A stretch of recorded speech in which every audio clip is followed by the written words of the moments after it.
तू बाजूला तुम्ही बाजूला इकडे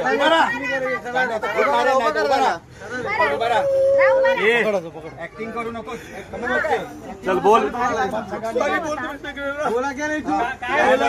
काय बोलला पहिला मी बोलतो थांब मी सर्वांना जय महाराष्ट्र। हा एक मारवाडी आहे इकडे, हे दुकान आहे याचं, लक्षात आलं काय?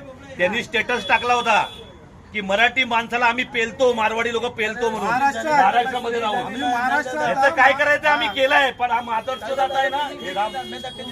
इथे सांग, इथे बोल लहान पकडायचं, सांगायचं भेंचोद आम्ही धंदे करायला आलो इकडे, आम्हाला माफ करा। चुकी झाली आहे, ती कधीच करणार नाही असं काय। आणि तुम्हाला सगळ्यांना जाहीर सांगतो इकडे सगळ्या लोकांना की अशी जी लोक आहेत ना, ह्यांच्या दुकानातून घ्यायचं बंद करा। असे मातर्स लोक इकडे येऊन कामवत आहेत।